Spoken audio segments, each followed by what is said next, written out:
I spent the majority of my 6-hour playthrough of Hellblade: Senua's Sacrifice grasping for a touchstone to understand the experience. It unfolds like a beautiful, dark, tense visual novel, placing the excellently raw, human performance of its main character front and center on her journey into the land of the Northmen. Her story is one of confusion, sadness, fear, and loss, and it's punctuated by moments of beauty and strength that has left a lasting impression on me.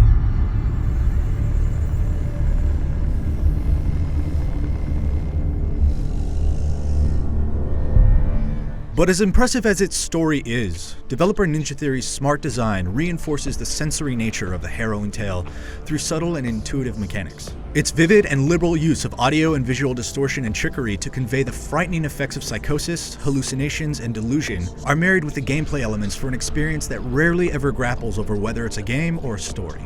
For example, there's no HUD in Hellblade, yet a chorus of voices shout panicked advice at Senua and tear her down. Finish this! Don't let them surround you! Don't let them get behind you. There's no combat tutorial, there's no objective marker or minimap. Hellblade is a game that you're not supposed to trust because what you see or hear or feel is rarely truthful. And because of that, there are moments of terrifying tension that gave me an amount of anxiety and panic that's borderline uncomfortable.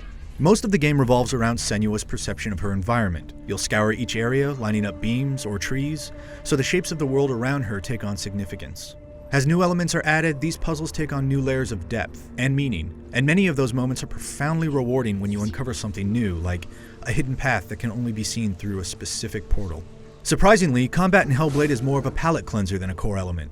It punctuates the story with wave-based enemies that block progress until defeated. The simple nature of its design struck me as obligatory for the sake of interactivity rather than necessary for the experience. But depth in combat eventually reveals itself near the end of the journey when enemy variety and difficulty spike. And yet, like most of Hellblade, combat is still a tense experience, knowing that dying too many times in or out of combat will cause your save to be deleted and you'll be forced to start from the beginning. For real. All of her suffering will have been for nothing. It's just a matter of time.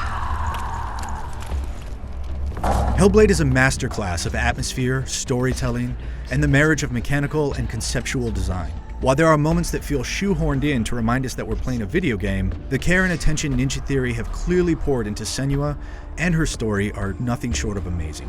This is a game everyone should play, and I'm thankful for the opportunity to have lived inside the mind of Senua, however briefly.